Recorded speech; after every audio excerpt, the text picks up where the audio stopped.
Hi, this is Reverend Dr. Nadine Rosechild Sullivan, and I want to welcome you to our weekly video. And I want to give you Memorial Day greetings. It's hard to say Happy Memorial Day since we're remembering those who have passed, but I want to just take this moment and wish you um, Memorial Day greetings. And you know, in this space, I don't know whom you've got to remember in your family or in your friendship group or people you know who have given their lives for their country. But I want just for a moment also to remember others who have given their lives or lost their lives or had their lives taken, especially over this past 14 and a half, 15 months that we've been here with this pandemic, that we've been on lockdown. I want to take a moment and remember those who have passed. And so, as of today, confirmed deaths in the United States have reached, according to NCOV 2019.live, have reached 609,442. I don't know how many of those individuals you know or knew or have lost, but 609,422 people have been confirmed in the United States to have died of COVID-19 since the start of this pandemic. Around the globe, those confirmed deaths are at 3,553,494 individuals, human souls, lives lost to this time.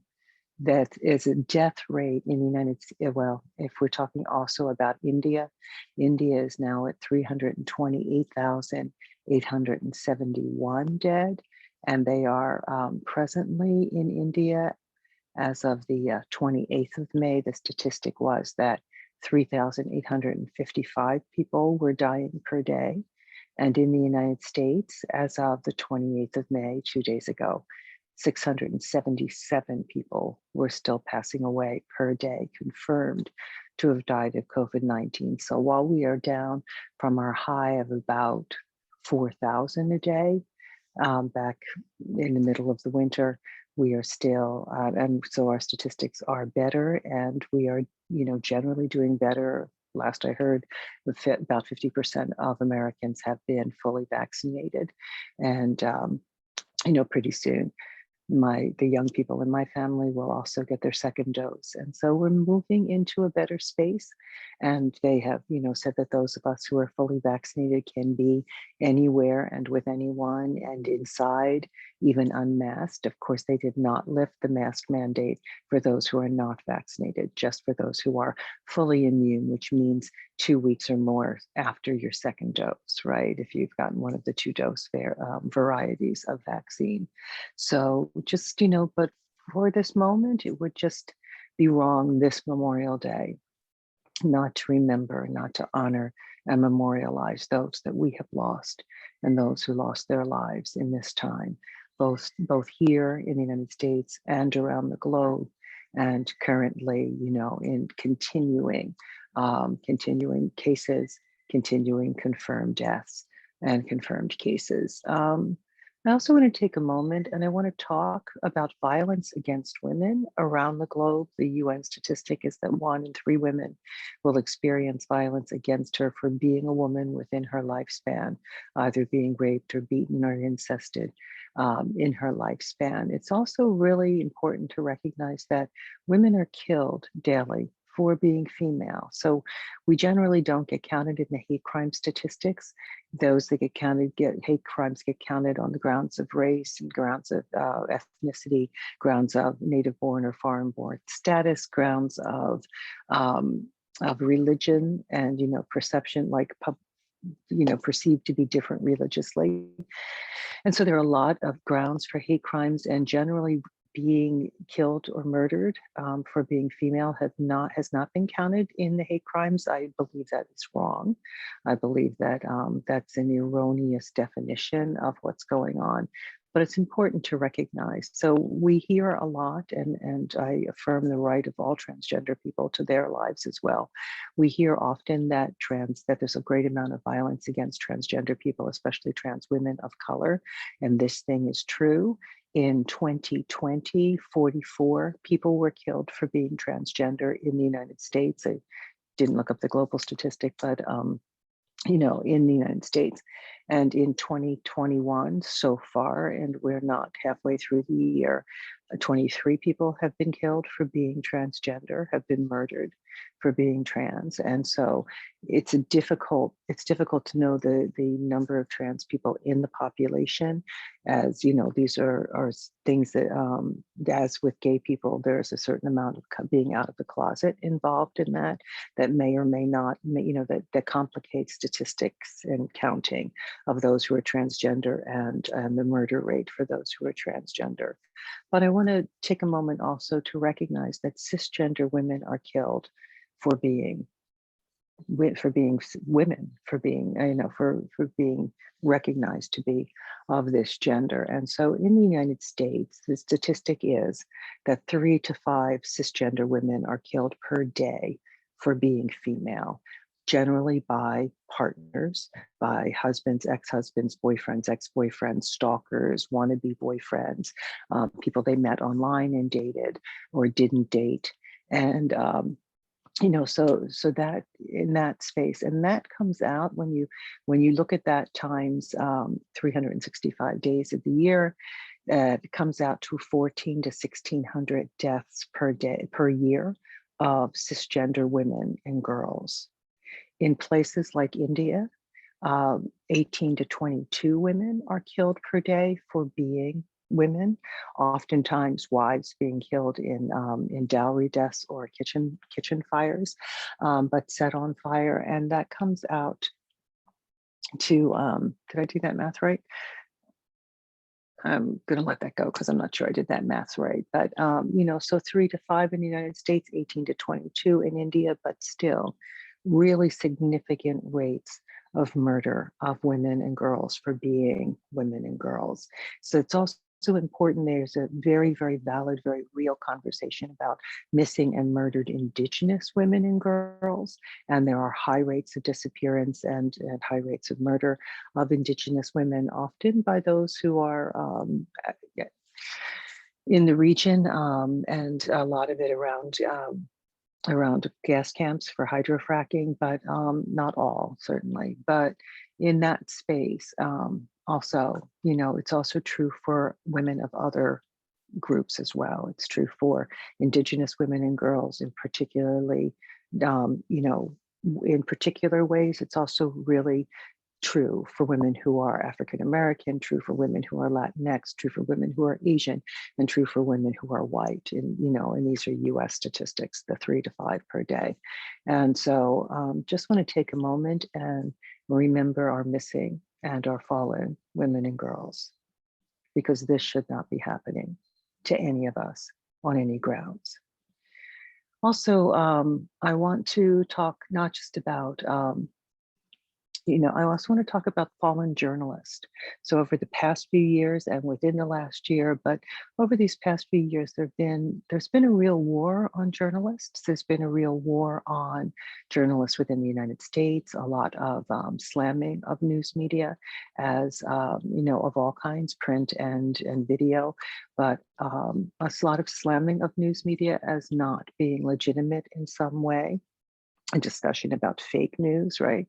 But in the midst of that, also around the world, journalists are particularly at risk as they do their jobs in places that have autocracies or dictatorships in play. So a lot of authoritarian regimes routinely eliminate, disappear, or get rid of or murder journalists. And so really important that we recognize that there is a war on truth going on. And in that war on truth, that journalists are being preyed upon and are, in dangerous, it's become a dangerous job. I also want to talk about the fallen leaders in social justice movements, and I won't recount the names. Particularly, we've lost some to old age in recent times. About a year ago, we lost Ruth Bader Ginsburg, and we lost John Lewis.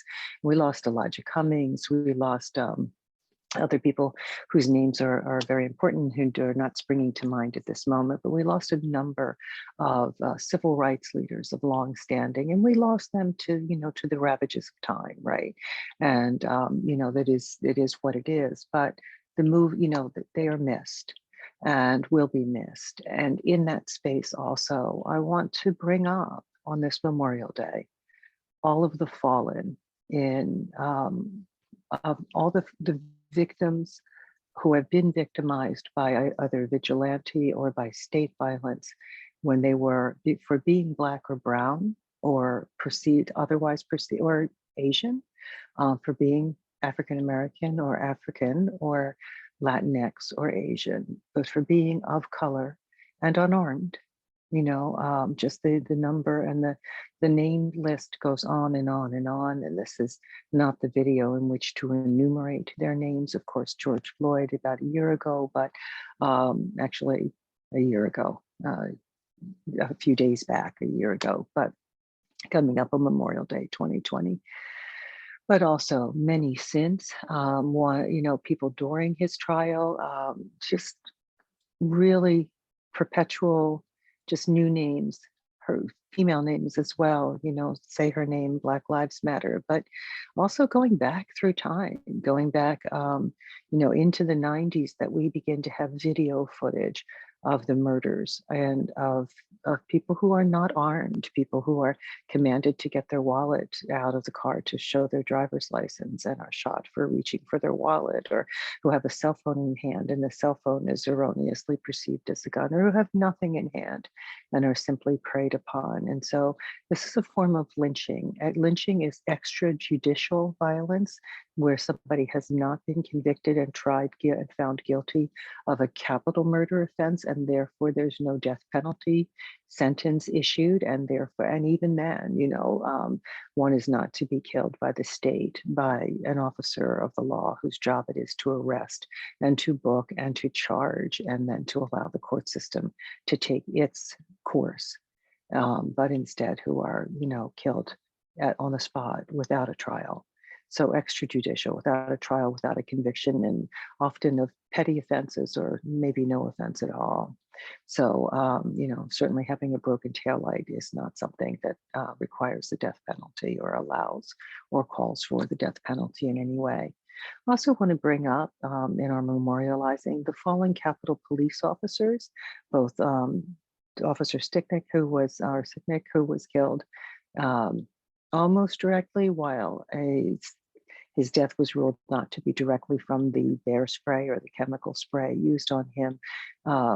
Still very highly connected, healthy until this event, and also, or relatively healthy, and also the few who killed themselves, who took their own lives. But what was behind that, but the fallen of the January 6th insurrection, particularly of those who were defending the Capitol and defending democracy.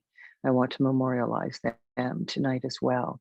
There is I still want to take a moment and I want to memorialize the polar ice caps and recognize that we are in the midst of global climate change that threatens our existence, our survival as a species, that threatens the species, many species in what's being called the sixth mass extinction.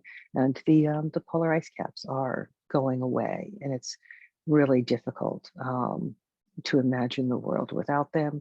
Much as I never liked cold, and much as I, have stories to tell about my walk to school in the cold and in the snow, and I breaking through the ice and the ice sliding up my bare calves as I, walked the mile to school back as a child. And as much as I have those memories and thought, even as an 8 or 10-year-old, that it must be terrible to freeze to death, I don't know what lies ahead as far as all of that goes. And I know that we are looking at another fire season. I know that we are looking at hurricane season again and tornado season, and that storms have gotten worse and more frequent. I'm also alarmed, at least alerted by the number of currently erupting volcanoes around the world. I'm not a volcano expert, so I'm not really sure if it's more than usual, but it just doesn't feel good. And so in the midst of all that, I want to think about our climate and, and I want, and in a moment for us to visualize change, the change that we need in all of these things. There is a line in the song, the Battle Hymn of the Republic, that says, as he lived to make men holy, let us die to make men free. First off, there's some real gender non-neutrality in that, not just men, but men and women. And so human beings, right? But also not just dying. Let us live to make humans free. Let us live to make polar bears free. Let us live to help the planet survive. Let us live in such a way that we make a difference, that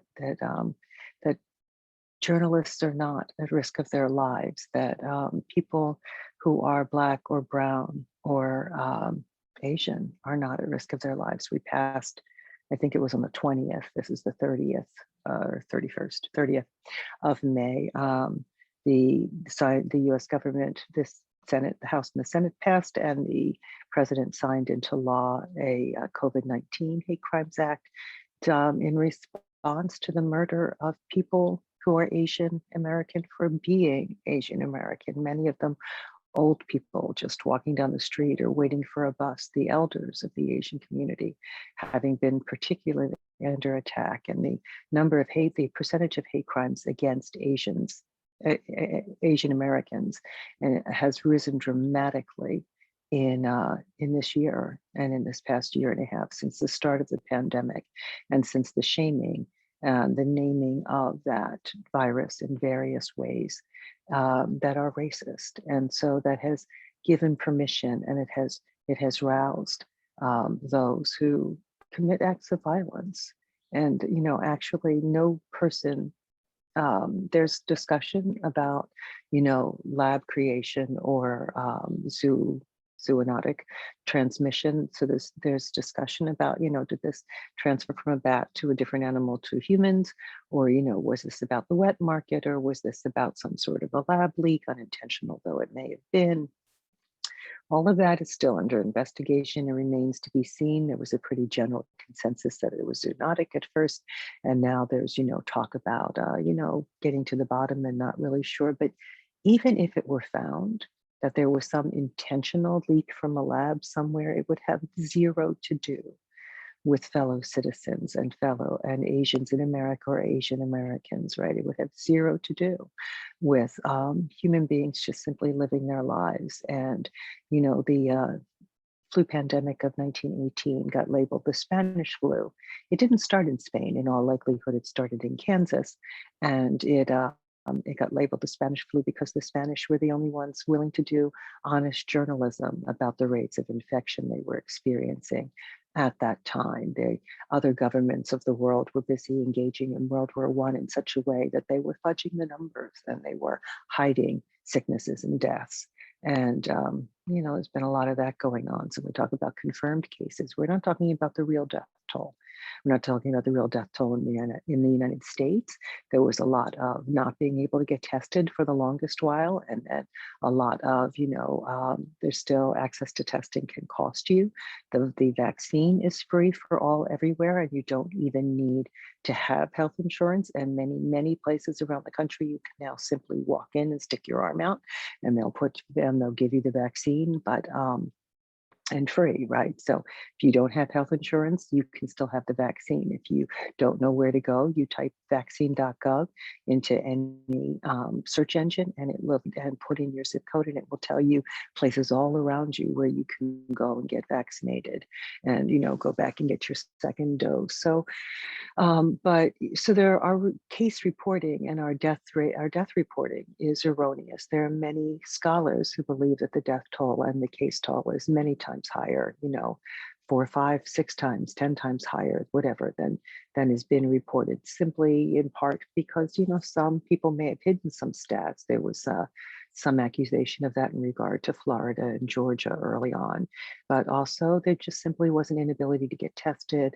for the longest time, like well into July or August of last year. And so, our numbers are wrong, our numbers are off. But in light of that, still, the Spanish flu got blamed on Spain. This whatever swept through the United States, I don't know where you live, but whatever swept through the United States, over from last February, March through of 2020 through January 2021 was actually a variant that came to us from Italy. And through travel from Italy, a lot of it came into New York City, some into the West Coast, but spread throughout the country, right? This region, I'm in the northeastern part of the United States, but I believe most of the United States has now been taken over by the UK variant.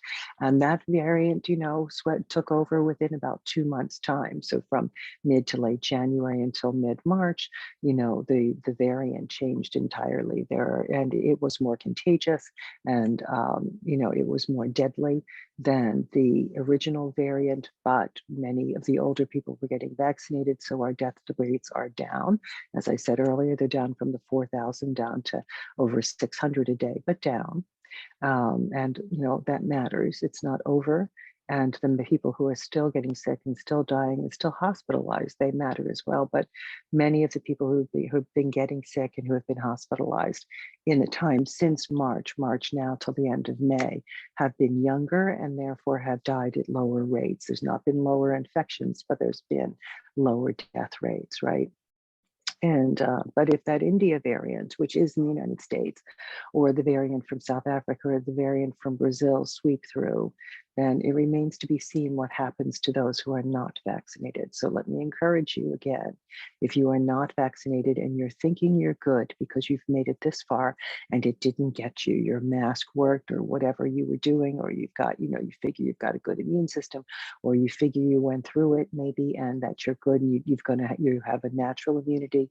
Well, if you have some immunity, that immunity is to, without being vaccinated, that immunity is to that Italian variant in all likelihood, or maybe to the UK variant. It is not to new variants coming in.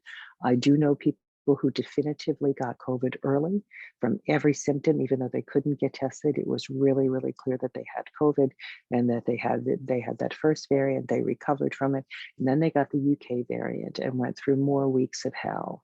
You don't want to do that, for one thing. And so it's been a weird thing because some people seem very unaffected. Other people are asymptomatic, but 5 or 6 weeks later have sudden, real marked medical difficulties.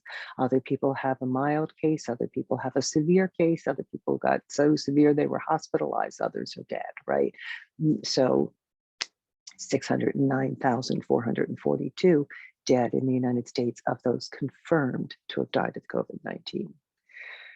So many more than that. Anyway, so in this place, get vaccinated. It's free. You don't need health insurance. If I had the choice, I'd take Pfizer. Everybody in my little small sample, anecdotally, of those I know who've gotten Pfizer, they've had relatively limited symptoms, maybe a sore arm, maybe a little hip fatigue. Of those who got the Moderna, some of them had more symptoms in response to the vaccine for 24 hours or less, or 30 hours maybe. But in light of that, if I had Moderna and I had some effects, but if I had been some side effects, right? But if I had been able to get the Pfizer, I would have. I was not at the time I got it, and I was grateful for what I got, and well worth, the couple of hours of responding to it. It meant my immune system was building immunity, so good for my immune system. But get what you have, get what's available. Look on vaccines.gov, see if you can choose your kind. The Pfizer also, you only have to wait 3 weeks for your second shot, not 4. Well worth doing, so you're fully immunized in 5 weeks instead of 6 or 7. Like, go for it, right? But anyway, so this Memorial Day, let us take a moment here to visualize, to create something different than what we're seeing. Let us visualize that this thing really is over, that it really is behind us and behind everyone in the world, right? So there's some, scientists out there going, we can't get enough doses. You know what they would do for your vaccine that you haven't taken yet? You know what they'd give for it in India right now? But, So there are scientists going, we can't get it, manufacture enough, get enough with supply chain issues, running out of needles, running out of vials to package it in, running out of pipettes to work with, running out of things, right? There's issues with the way that we've begun to do manufacturing globally in the global economy in ways that we only make, there may be one place or two places in the world that make a thing. And then if they can't get whatever because of what's going on around them and they can't get it out to us, then the whole supply chain can be really hampered by that. So there's issues going, get your vaccine while you may.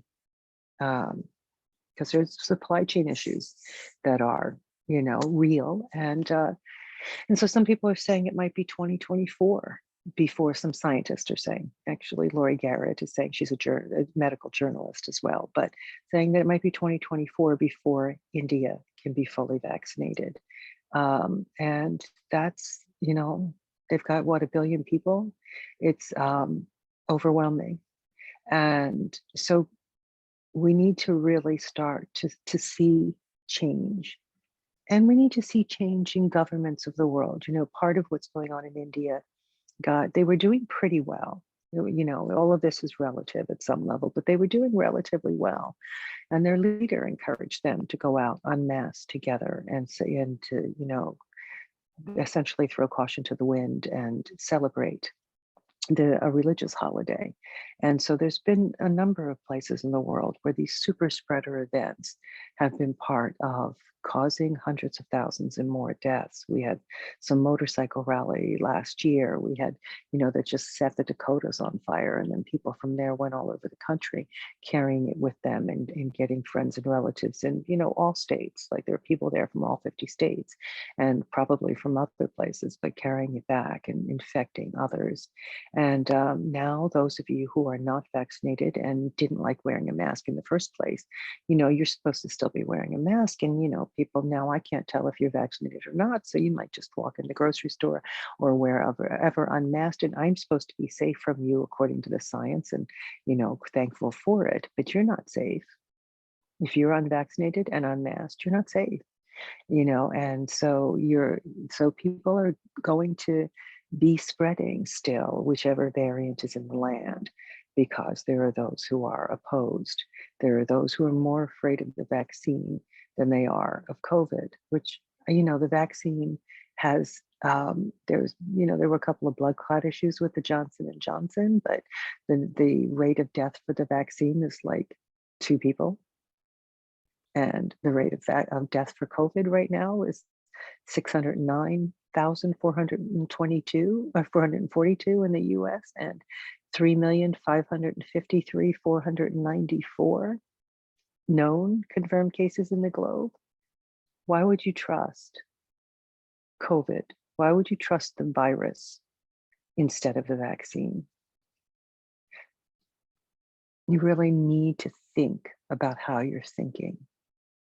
But as you do that, let's see a world in which humans are smart enough to survive this pandemic, and also smart enough to survive ourselves, to stop warming the globe. Let's imagine a world in which unaccounted for money from the super wealthy is not part of our politics.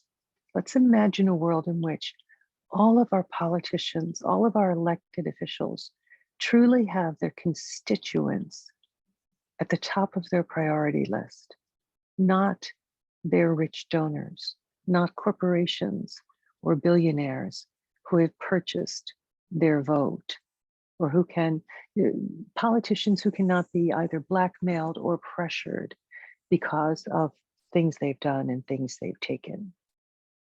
Like, let's imagine that world.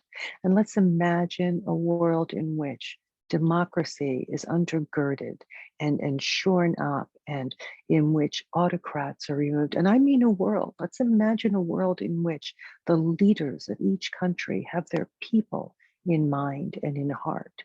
where there are not people saying, let's just be tough and ignore this thing like Bolsonaro in Brazil or Modi in India. Let's imagine places, real leadership in all the nations. Let's see this thing turned around. Let's see this the way it should be, where people are educated and have a sense of what should be and how things will work out, and people who can make the best choices. Let's visualize that world. So if you will with me, your eyes don't have to be closed. In your mind's eye, imagine, if you can. If you can't, I saw a video recently about a disorder in which people cannot use their imagination. They have no visual. I spent lots of time daydreaming in the grade school classrooms because, God, that none was boring. All of them, they were, teaching to the mean. And so they were repeating themselves over and over again, trying to make sure every kid in the classroom got this long division thing or whatever it was. And I was like, okay, you said that already. And you said that yesterday. And you said it the day before. And you said it 6 times today already. And I was bored. And so and also, those nuns carried rulers and yardsticks, and they actually hit us back then. And somebody told me today about in her school, the nun would whack them with a dust brush. It's like, they didn't use a dust brush in my school, but they used those pointers. And one nun whacked a girl in the spine hard enough and frequently enough that the girl's spine that something swelled, and at least that was the word on the street, or the word in the underground grapevine of the classroom from her friends coming to school. So the girl was out of school for a week, and the story was that her spine was swollen, and they were not sure she'd be able to walk again, but she actually couldn't walk at that point. And I know they made us lay our hands out, and they beat the top of your hands. Boy, that's fun. That feels really good. But they pointers and yardsticks and big, heavy metal rulers that were thick all the way through, but and not flexible at all, just like big fat pieces of metal. But in that space, I used my imagination a lot, and I mostly pictured being grown up and out of there. So I've read about a disease in which people it was called aphantasia. I think I have it right, but it was the PHA, like the movie Fantasia, only the A in front, meaning not able to. So it's for not able to imagine. And so some people apparently don't see any visuals. And I don't mean like seeing a movie like you see this video now. I mean, when I close my eyes and visualize or picture something in my mind's eye, it's fuzzy, it's black and white, it's whatever. Most of the time, it's not full color, it's not a movie, but it's not film quality. But still, I can use my mind and I can picture a stage of human history. And I hope you can too. If not, you can just listen to my words and you can agree, and I'm seeing, dictators and authoritarians and those who don't care about their constituents, whatever level of government they may be at, seeing them swept off that stage by a strong wave. And then that stage is power washed. It's the stage of human history. And then up on that stage, there arise servant of the people leaders who truly care that for their legacy, who care to make a difference, to help people, who are not in it. They're not there because they're narcissists. They're not there to try to get wealth for themselves. They're not there taking unaccounted for money, dark money as they call it, because there's no light on it, right? They're not doing that. They are honest and honorable and forthright and making the best decisions, right? Listening to the scientists, listening to those who know, to the political scientists, listening to those who know how things will work out, and making honest, honorable decisions for all of their constituents. You care about their constituents equally, no matter what your color, your race, your gender, your age, your ability status. None of that stops them from caring about you as a constituent. Picture those people. And they are those who are elected officials, and they do their job and do it well. And they always vote for our best interest and our best good. And this is true in every nation of the world. Just see that. And in that setting, every one of those leaders is making the best possible decisions to get their people the best possible medicines and medications, the best possible treatments, and the best possible preventions. And in that space, feel your privilege for having access for free, whether or not you've got health insurance, because that's a real issue in the United States still, but having access to the best possible prevention. And feel in that space that it's a space of gender equity where women are not, where partners and ex-partners don't just feel somehow permission to off the woman they claimed to have loved at one point, where women are not killed for being women or girls, where young children aren't harmed, where they're not abused in any sort of way, right? Picture this world in which people aren't trafficked for labor or sex. Picture this world in which there's true, honest democracy, and we all do the best by each other. Picture a world in which those who've made money off of petroleum and petrochemicals find ways to make money instead and let go of that, and to make money in a green economy, in a poison-free economy, and in an economy where we're not heating the planet beyond what it can bear, but where, because we stop it, where we still have enough coolness in the earth to allow for seasons and growth cycles, to allow for plant life, that we might have food, even even if we continue to be carnivores, to have the animals that we eat have food, and to have the salad next to the steak, right? Just to have it, but to also to an end to factory farms. My grandparents and great grandparents were meat eaters, but the animals weren't being treated the way they are now.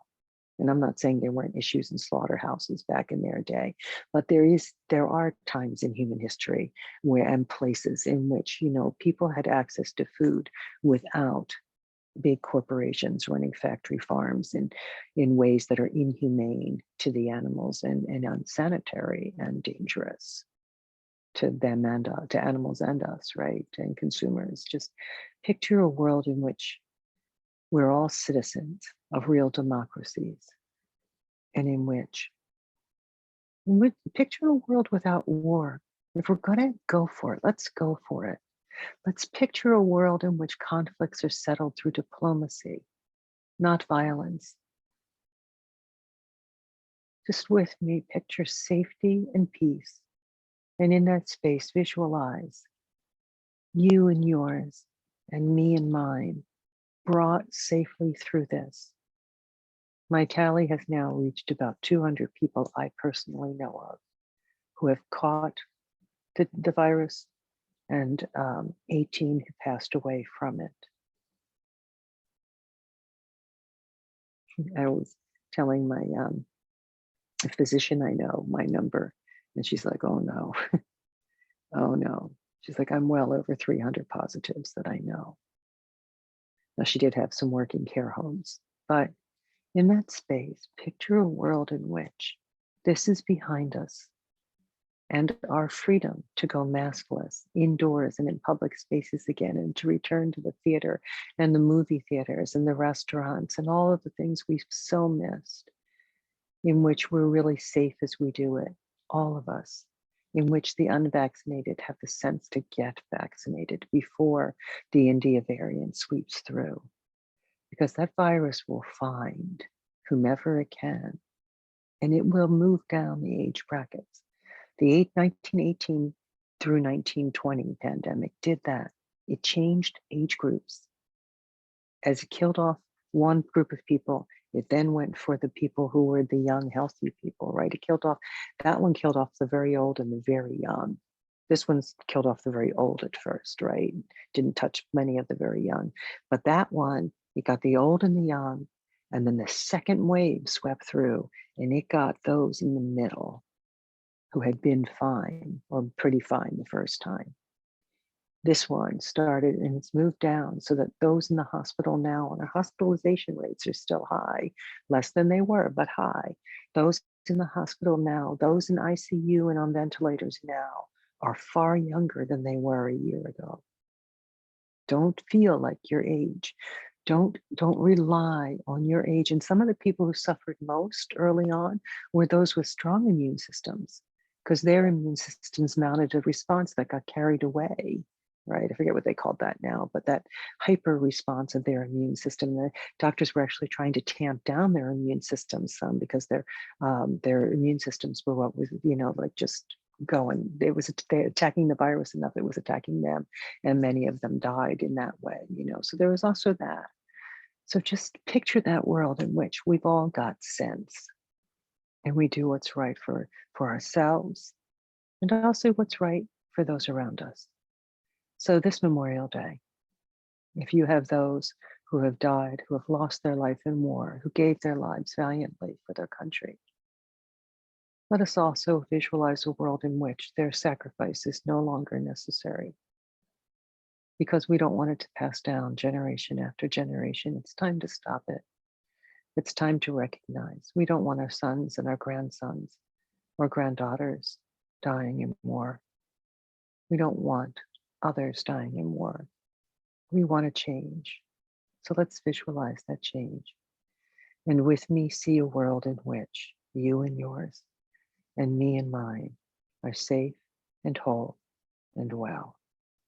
If you believe in a deity, now would be the time, in my moment of silence, to call on your God and ask for your deity's help in this.